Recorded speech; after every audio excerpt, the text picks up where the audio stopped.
What's good, everyone? It's your boy Natsu with another video for the channel. Welcome back to DMVSportsZone. And I got another special guest tonight on the Commanders weekly live stream, and that is Jamual Forrest, or Maul, of the Trap or Die podcast, Hogs Die Network, and Hogs Haven. Maul, how are you doing, bro? And are there any networks, any channels that you want to plug before we get started? Hey, look, man, you did it well, man. You got the bio right, you got the information right. I'm good. I'm doing good tonight. Like I said before, man, I'm just dealing with this little heat issue I got in my crib. You know, I gotta survive. You know, I'm a grown man, so I'm gonna be all right. I hang tough for a couple more days till that technician come through and save my summer. For sure. Hope he comes through fast, though. Hope he comes through fast. Yeah, they say tomorrow. But he already blew today. He was supposed to come today, and I ain't get nothing from him. So we're gonna see what's up. Yeah, for sure. And for the people out there watching this, so how we're gonna set this up, the first 20 minutes ish, I'll be talking to Maul about the Commanders and all the moves that have happened in the NFL this week, and then I'll dive into my thoughts a little bit later, last 15 minutes of the stream, and we'll wrap up in about 45 minutes. But with that being said, I want to ask you first. But the James Bradberry to the Eagles move. I saw your tweet yesterday. I saw it. But for the people out there who didn't see it, give us your thoughts on James Bradberry and where does that put the Eagles in the division? Yeah, it's interesting because for me, I didn't think James Bradberry himself moved the needle for the Eagles. I think that the Eagles already had a strong offseason. I thought that these guys were competing for that. Like for me, when I think about divisions, I think like who's competing for that third seed, who's competing for that second seed, who's competing for a division title. Like I've always placed it like in my mind. That's how I compartmentalize within the division. And for me, the Eagles had already had a strong offseason. They were competing for that number one spot in the division. So James Bradberry himself didn't necessarily move the needle in terms of like his difference and how he'll make a difference for that defense. But in that same vein, when you show up at secondary, who needed some help. You only had Darius Slay. You needed somebody else. You also need a safety play too. So, you know, we'll see how that comes about. But for Bradberry, man, to him to stay within the division, I'm not surprised. But in that same vein, for the Eagles, I think that what they're doing is a continuance on their offseason, man. It's been very impressive finding a way to get A.J. Brown, even though they had a little insider knowledge and Jalen Hurts, because I know we all know that Jalen Hurts was kind of the key catalyst to how A.J. Brown even moved there, but then they struck in the draft too. So I'm just kind of from a football fan standpoint, I'm really impressed by how their offseason went, and I think that that's going to be a team, the Eagles, that's going to be like they have the number one projection for me going into the season. So we'll see how that goes and how they can compete with Washington and the likes of Dallas as well. I don't really have much respect for the Giants with first year of the day ball, though. I ain't gonna lie to you. I don't got nothing for them.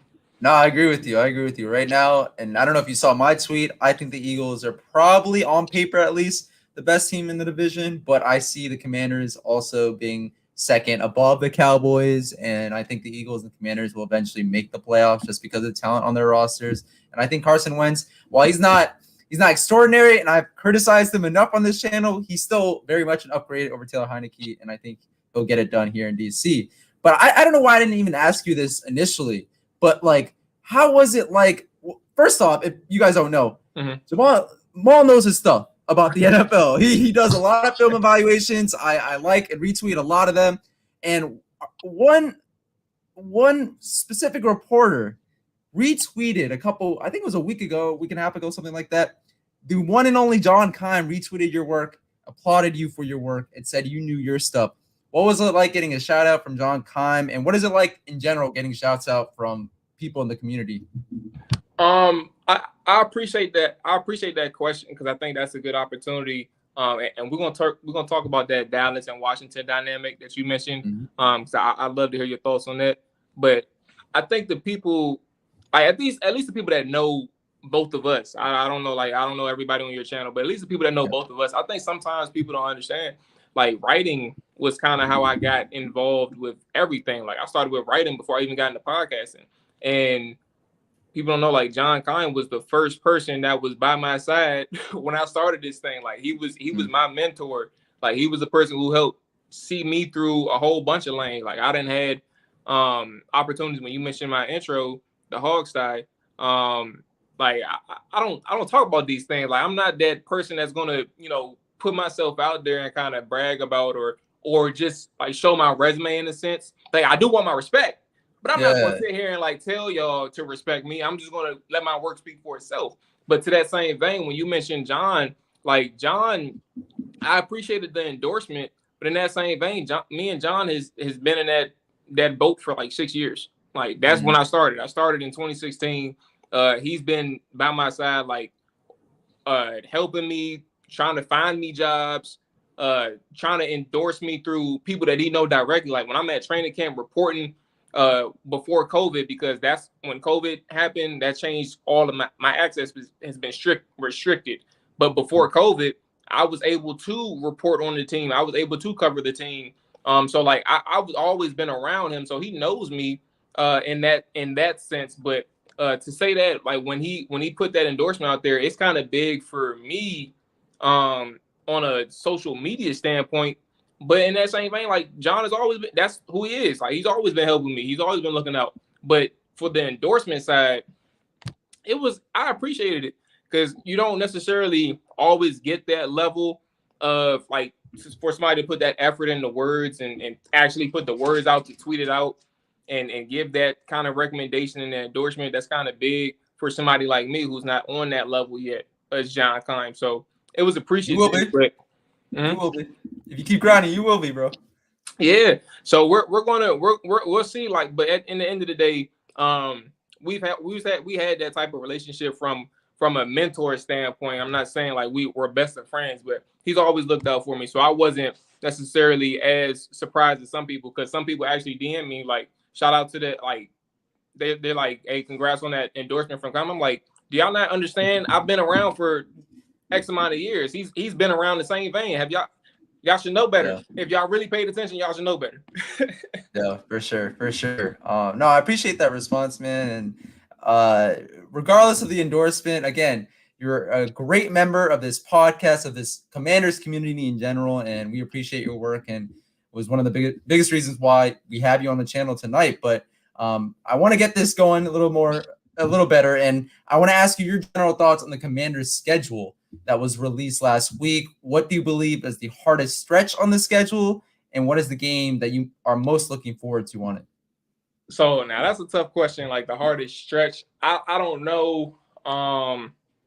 Like for me, I'm a person who, you know, I do look at the schedule for face value. I do listen to the analytics. Like I don't do that part, but I listen to people's analytics and talk about like the intricacies of the mini bye weeks and stuff like that, all that information I listen to it. But for me, I think what's going to be important for Washington from a macro standpoint is understand that like certain teams that they face. And what I mean by that is they're facing the Philadelphia Eagles twice. They're facing, matter of fact, let me pull up my schedule, my bad. They're facing. Oh, good. Hold on, guys. I think I can pull it up here. Okay. So, all right. So if you can pull up the schedule, that helps. But they're facing the Philadelphia Eagles twice. They're facing the Indianapolis Colts, the Jacksonville Jaguars, and it was another team at the top of my head that's slipping in my mind right now.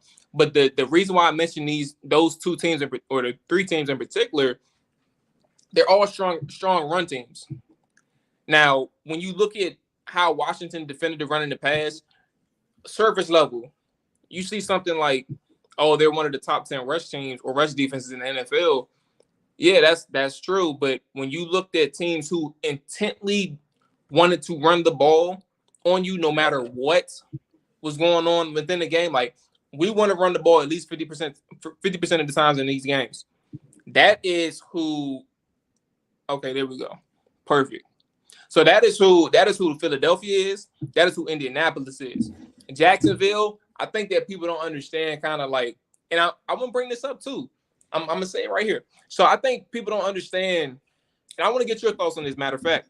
Mm-hmm. What do you think about, and I'll circle back to my answer, but what do you think about the Jacksonville Jaguars from a team's perspective overall? What do you think about that team?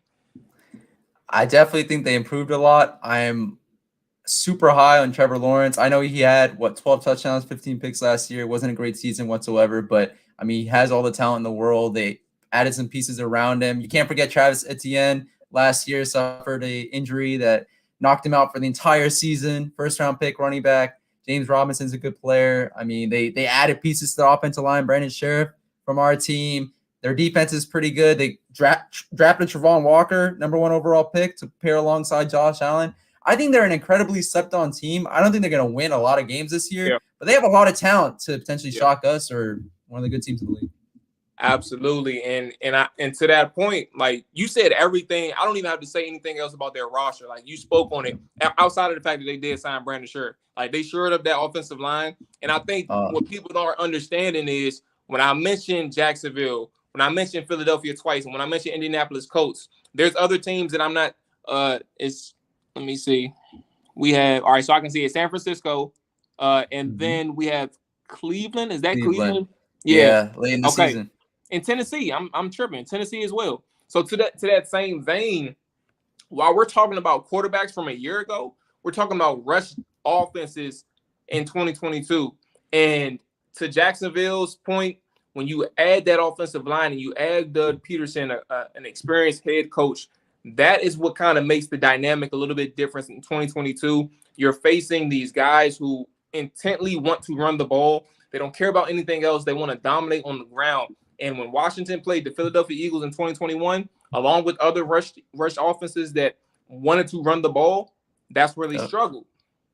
Philadelphia ran for 200-something on them the first game, and then the second game, Washington had a decent start, but in the same vein, they couldn't stop the rush, and eventually it overcame them. So I think that's kind of what you're seeing in 2022. I don't have a specific stretch in my mind, but I also do think that this is going to be a year where you have to prove that you're going to be stout up front. And if they can't stop the run, it's going to be a long season in ways that people couldn't really predict heading into it, because we were all focused on that quarterback position. We don't have that many quarterbacks that we're going up against like last year. That's the issue this in 2022. For sure, and it helps that they drafted Darren Mathis second round, supposedly a run stopper out of Bama. Yeah. Yes, I love it. And I ain't gonna lie to you, that was low key one of my favorite. I say it all the time. That's low key one of my really. Yeah, I really like Fedarian, man. I really like him. I mean, so you disregard all the talk about drafting a defensive tackle in the second round, like it's not needed. Maybe there were guys like Leo Chenal and Jaquan Brisker as well on the board. So you disregard that and you just look at the player and you think that's a great fit, right? So I think it's a great fit for Washington. When you add in other players, I think it's hard to really do a direct comparison, but I think what you can do with those players over time is see production-wise, like how these guys played, and kind of figure it out from there. I think when it comes to Fedarian, I think one of the things that people kind of trip over is when they try to figure out the value in their head. Like I put out a scouting report on Fedarian on Hogs Haven, and not even to promote that, is to talk about the comments. The comments in that section after I put that out there were not like everybody wasn't all on board, and I wouldn't ever expect that. But the people who disagreed said that you could have got him in the 5th round, or you could have got him in the 4th round. And to my head, I'm like, have y'all been paying attention to like how draft boards are made in person, like in the real time, in the real world? And for me, Fedarian is a good enough player who I thought fit the 2nd round.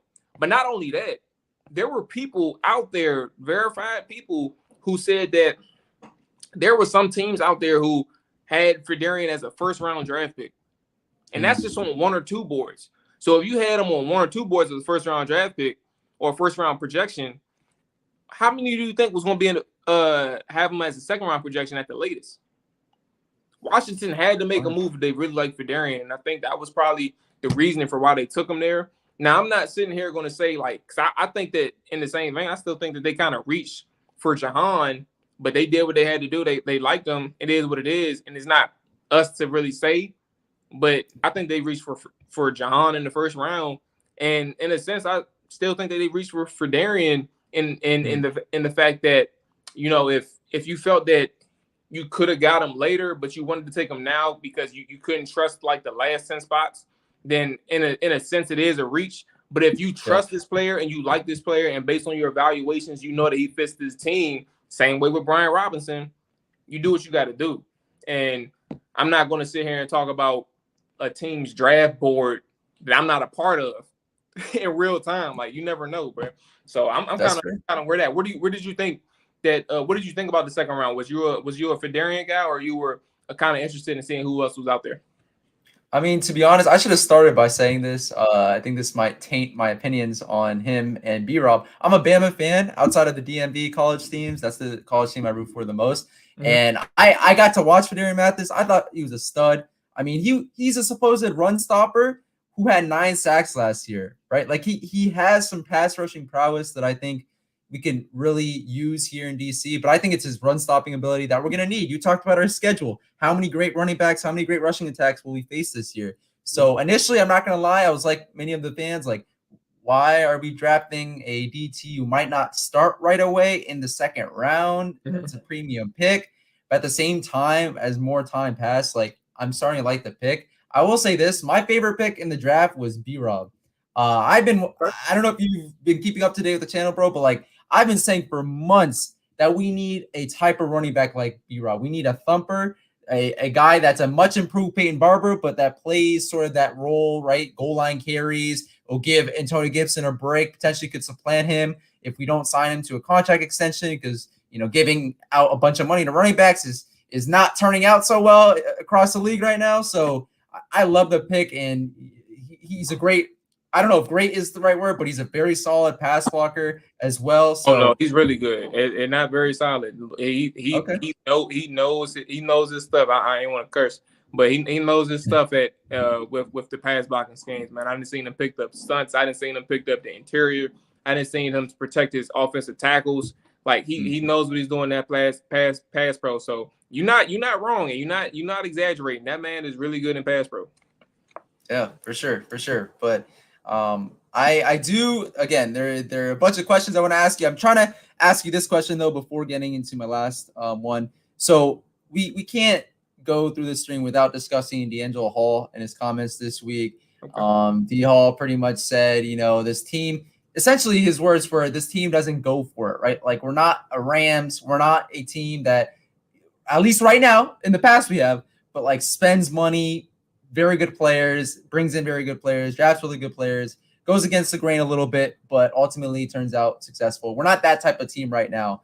And honestly, I think it's part of the reason why he left the radio booth, because now he can speak freely about the team for sure. But what are your thoughts on his comments? And is he right? Well, let's have a discussion. Huh? It's cool. We can stay and talk about this. I think with D Hall has a point. He has a strong point. And I think from what he's saying, the bigger picture is Washington. And I mean, in that same vein, it's not just Washington, it's Ron Rivera. He has contentness. Like, he's very content with how this roster is built, how he developed the roster, and he's not necessarily looking for so much outside help. Yes, he did sign William Jackson last year, and yes, he did sign Curtis Samuel, and even still, to a degree, there was a debate on, you know, if Curtis Samuel was worth that much. Like, there's still a debate on that. And I think when you talk about the players that he went for, he did go for bigger name players. Last year, he went for Matt Stafford too. First round pick offered, you know, whiffed. You know, he wanted to go to LA. It paid off for him. He won a Super Bowl. This year, it's so funny every time I talk about it.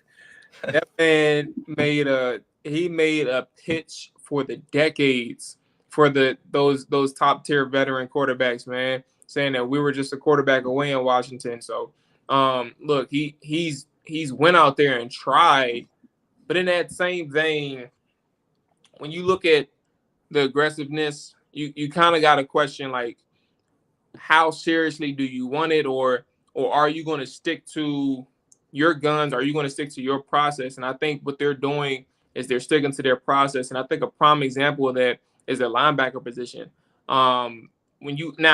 Granted, they did trade for Carson Wentz, but we all know, like, we don't have to sugarcoat this. Carson Wentz wasn't their first or second option. Like, we know that part, but they did settle on Carson Wentz, and I think that Carson Wentz has an opportunity here. But I think that when it comes to the linebacker position, that's a prime example of how content they are with this roster, in that they feel like Jamin and they feel like Cole are still there's still room for growth. There's still room to develop.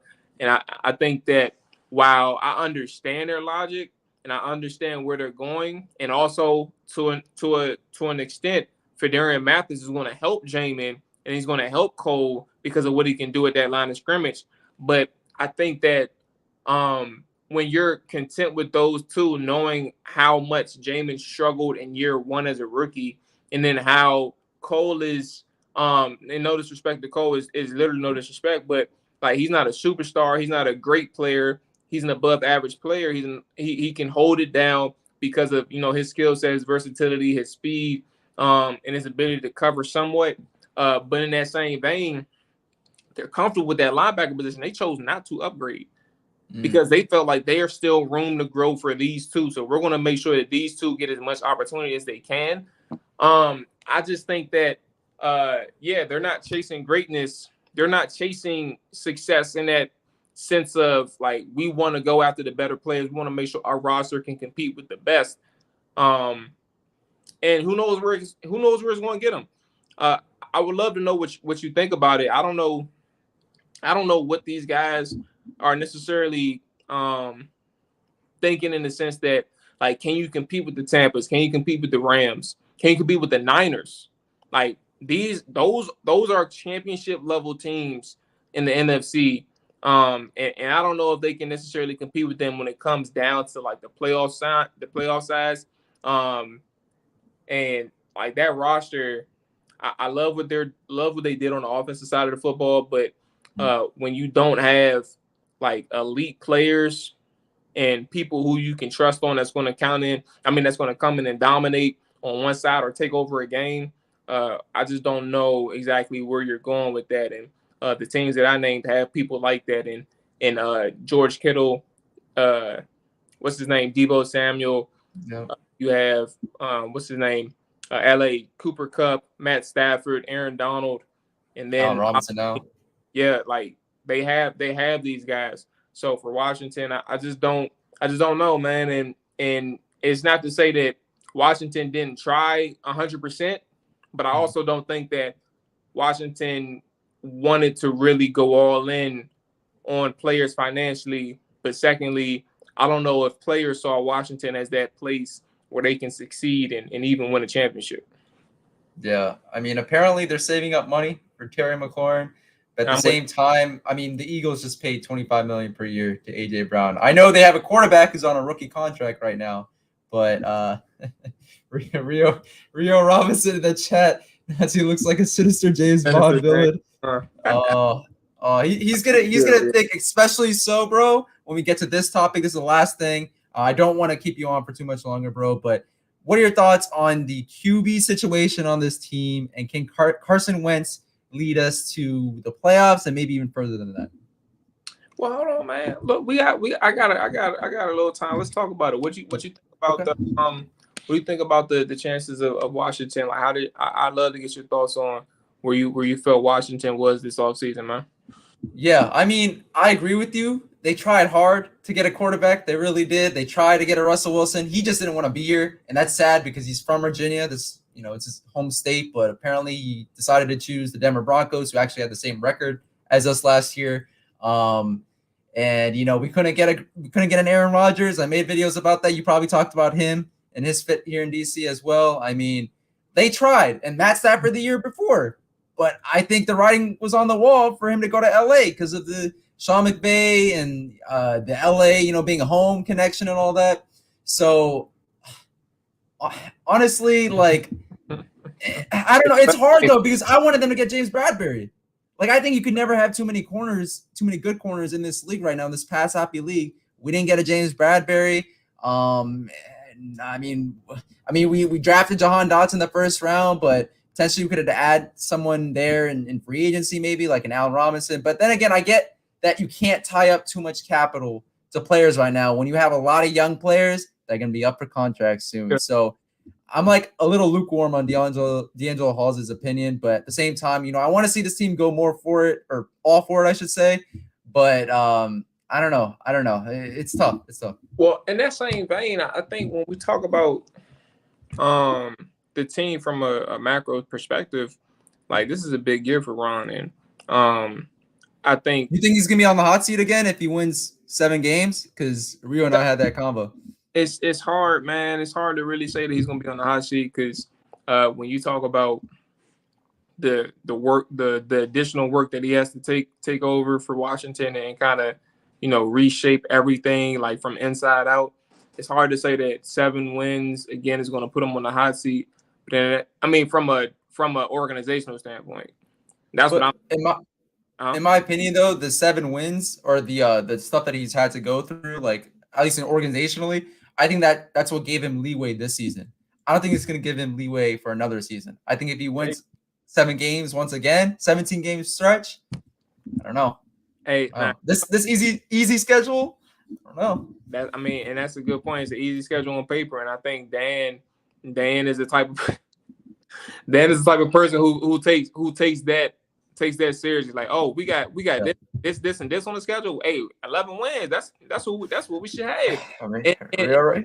Yeah. But in that same vein, like I get it, and personally, I've said my expectations is always based on what Ron has been saying this offseason. And I think Ron, there is no way in hell from expectations based on that. He set his own expectations. He said that these guys needed to step up. Like, we're in a spot where we have to win. I think we're in a critical juncture of my coaching. Like this isn't verbatim, but like he's in a critical junction of his coaching career with Washington. To your point, this is a big year for him. And I think from a fan base perspective, from a support perspective, I think if you're not winning at least 10 games this year, you're in trouble. And for that, in my expectations, I've always said I'm riding with the expectations that he set. And he set those high ones that I'm saying we shouldn't win no less than 10 games. That's where I'm at. But from an organizational standpoint, I don't think Dan cares enough to the fact that if he won 7 games or even 8 games, let's give him one more game. If he won 7 games or 8 games, Dan would be like, you know what, what's next, man? Unless all his issues are resolved and he can focus on the team again, and he'll realize like that, like, Ron, you've been here for 3 years and you ain't win more than 7 games since you've been here. We got to talk about your future. Unless he's fully focused on Washington and the actual football operations, I don't think it's going to dawn on him that Ron hasn't really been doing much.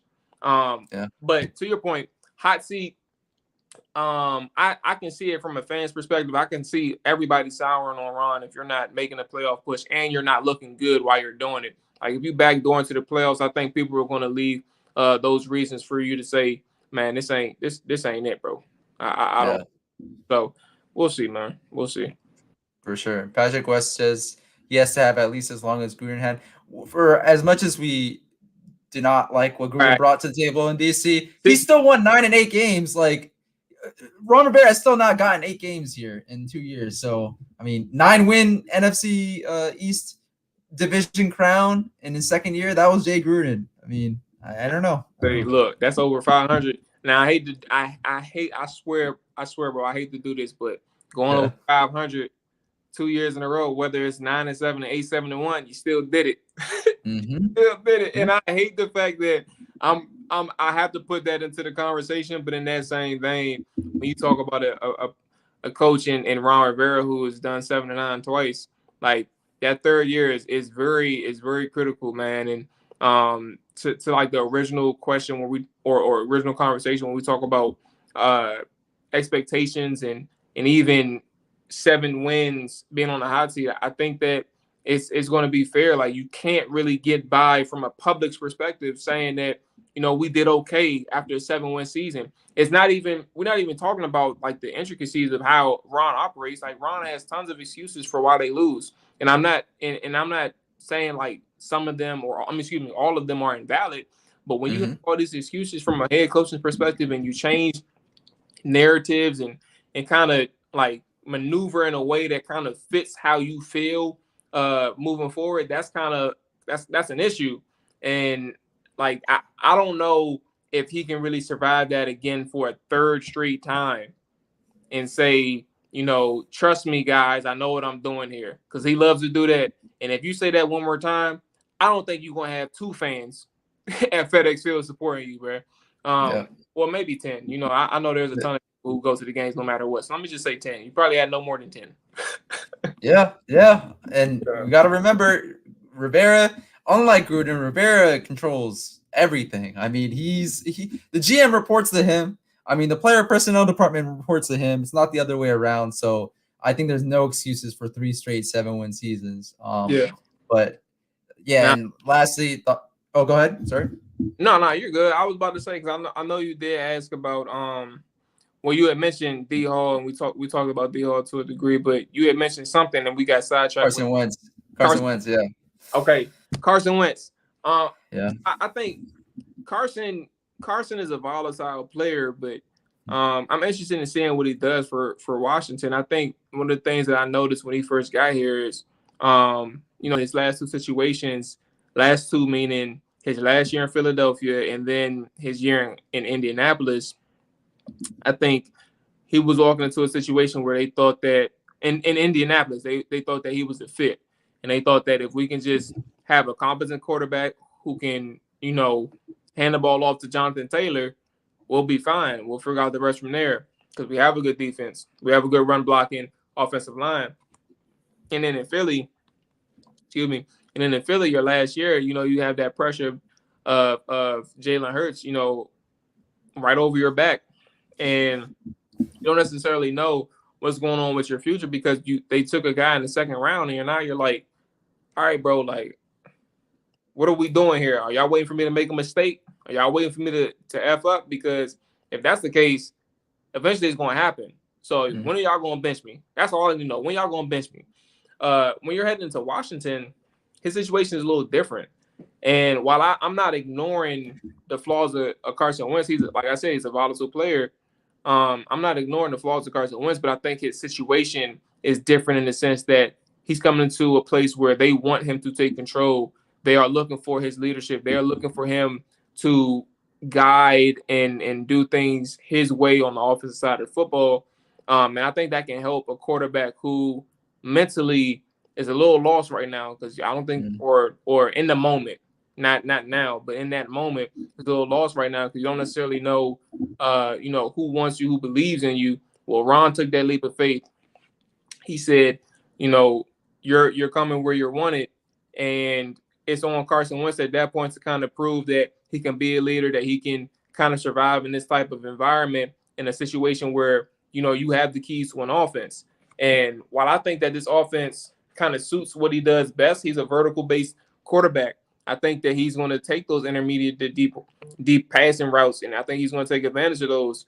And I think when you have these type of weapons, like Diami and Terry McLaurin, Curtis Samuel, and even to now Jahan Dotson, when you have those wide receivers who can work that intermediate to deep level of the fields, you're going to have more explosive plays, especially with Carson Wentz back there.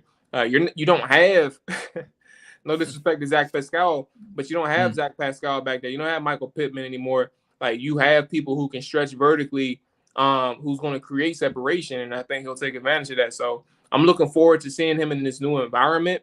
It's not just about his skill set, it's about the mental side as well. And I think that's kind of the important part of this, is understanding that he's in a place where people are allowing him to be himself and to take over this offense. And it's only going to be up to him to really show that he can do it and that he can sustain himself in the NFL. Yeah, that's key. He needs to show us. This is definitely a prove it year.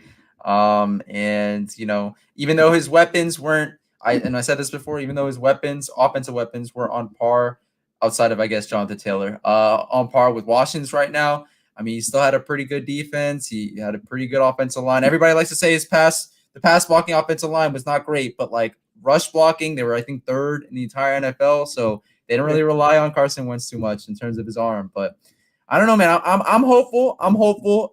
People know I've criticized Carson Wentz a lot on this channel. I Well, let know a me lot hear of it. fans. All right, Yeah. Oh, you want to hear it? Okay. where you at? Where you at with Carson? I'm lukewarm with them. I really am. I know a lot of fans. Carson Wentz has grown on them. For me personally, not really. I think I know people out there like to say, "Oh, don't pay attention to QB rankings. Don't pay attention to all that stuff. They don't know what they're talking about." But when most QB rankings from like legitimate sources, legitimate scouts, legitimate podcasters, whatever you want to call them, everybody in NFL circles, when a lot of them say a guy like Jalen Hurts with all his troubles at quarterback is better than a Carson Wentz, a lot of them, like there's a huge consensus around that opinion. I think that's troublesome. That's troublesome. We as a fan base loves to talk about how Jalen Hurts should be on his way out. The Eagles are looking forward to their next quarterback. They have a very good draft capital next year. They potentially could trade up and get a CJ Stroud, get a Bryce Young. And we love to roast Jalen Hurts for being a running quarterback and all that. But like at the same time, if a large portion of the NFL community thinks that Jalen Hurts is better than Carson Wentz, that's problematic. And honestly, the Eagles don't really need a superstar quarterback to win this division next year, in my opinion. So that's my thoughts. Hey man, I would love to have this conversation, continue this conversation on my side, man. I gotta get you on, man. We gotta talk about this. We got to. For sure, bro. But Maul, thank you so much, bro, for joining the Commanders Weekly live stream. I very much appreciate it. One last plug on all your channels and stuff before we sign out. Yeah, Twitter at Let Maul Tell It. And then any podcast platforms, you can search Chopper Dive, you'll find it. Chopper Dive Podcast. YouTube, same thing, Chopper Dive Podcast. And it'll all pop up. So, hey, Natty, I appreciate you having me on and appreciate you extending that invite. I had a fun conversation with you. As you can tell, I told you how my days be going. So I definitely enjoy sticking around and chopping up with you. So I can't wait to. I'm gonna definitely get you on my side and we can continue Commanders talk, bro. For sure, bro. All right, have a good night. Hey, you too, man. Be safe. All right, peace out. All right, guys. So it's just gonna be me. Okay. I mean, I thought it was gonna be 40 minutes total. Only 20 minutes, but that was a great discussion with Maul. Go check him out, guys. All his channels. He listed them at the end. He also listed them at the beginning. And if you miss any part of the live stream, go and watch the replay. It was a really fun one. Rhea Robinson up in the chat. Uptown Dre, Patrick West. Holla at Yemi. For those people out there who are confused, why am I typing in the chat A? That is not me. That is one of the other 3 co-hosts on this channel. Shout out to whoever that is. I'll probably know in like 2 seconds. Okay, it's Abdullah. It's Abdullah. What's up, bro? Just had a great combo with Maul. And yeah, I mean, again, just to wrap up my Carson Wentz feelings. Again, I'm rooting for him. He's our quarterback regardless, right? Like, I'm not one of those people who look at my analysis or view my analysis as being superior to my fandom for this team. My fandom is always and will forever be first, right? I'm rooting for Carson Wentz to ball out. I am pessimistic on Carson Wentz just because of what he's shown in the past, especially in the last 2 years. He has not been great. Everybody likes to say 27 touchdowns and 7 picks. Okay. You guys know how much I roast Kirk Cousins on this channel, right? He has even better stats, but he's always been mediocre. And Carson Wentz is mediocre at best. And I like the weapons that we've surrounded him with. Curtis Samuel, Jahan Dotson. We have a pretty good offensive line, even though we lost my boy Brandon Scherff. But we have a pretty good offensive line, pretty talented defensive line. They just need to put it out on the field. I think it will help with the Fedarian Mathis right there, right? We got a true run stuffer up there. I'm very worried about our linebacker situation. Abdullah's in the chat. Abdullah was the one who downgraded our draft class because of the fact we didn't draft the linebacker. I had to talk him into giving us a B or a B minus. But I think we need to address linebacker. We addressed every single position on this team during the draft. Every single position, every single area of need, I should say. Interior offensive line, wide receiver, tight end, backup quarterback, developmental prospect at the quarterback position. We addressed defensive line depth that they're letting go. Matt Ioannidis and Tim Settle, and Phidarian Mathis, in my opinion, is going to be better than both of those guys. For all the people out there like, oh, why did we let go of two guys and create a problem that we needed to solve with the second round pick in the draft? No, Phidarian Mathis is going to be better, in my opinion. Didn't draft a linebacker, but we drafted a backup cornerback. We'll see if he sticks on the roster. And we drafted a Percy Butler, who I said right after the draft could potentially push for free safety starts right away because I'm not a Bobby McCain fan. He had 2 picks against Jake Fromm, right? So, I mean, that probably raised his contract by a couple million just off of that one performance. But, yeah, that's my thoughts for tonight, guys. I'm not going to keep you on for too much longer. But we, again, with Maul and I, we talked about the James Bradbury to the Eagles move, which I'm still pissed about. I thought the Commanders should have signed him. You can never have too many great cornerbacks in this league. All that talk, oh, Terry McLaurin, we need to save up money for him. 1, okay, that's great. We need to re-sign Terry. But 2, the Eagles gave up $25 million per year to an injury-riddled A.J. Brown, a guy that can never stay healthy. In my opinion, is not as great of a talent as Terry McLaurin. And they got James Bradbury, 1 year, $10 million. I think a 1-year contract wouldn't have done us that much harm at all. We've done that in the past, but apparently not with the James Bradbury situation. But yeah, guys, and I didn't even go over this with Maul, but I got us still going 9-8. All the people out there, including Patrick West, Rio Robinson, who have us going 11-6. Just keep in mind, 2020 I predicted 7 wins. 2021 I predicted 8 wins. I was a little off there, but I've been pretty accurate with these predictions. I think we're gonna go 9-8. That's all I'm gonna say, and I'll dive more into why the coming weeks, and more live streams, more videos to come. But I just want to shout out one more time everybody in the chat that joined: Patrick West, Rio Robinson, Uptown Dre, Abdullah at the end. Thank you guys so much. Yemi as well. You guys are great. Everybody who's going to watch the replay, I appreciate you as well. Please make sure to like, comment, subscribe to the DMVSportsZone channel, where I like to post fire content like this as much as possible. Also, go follow our Twitter page at DMVSportsZone, Instagram page, all lowercase DMVSportsZone, and our TikTok run by one Abdullah, who you currently see on the screen. One of 2 people.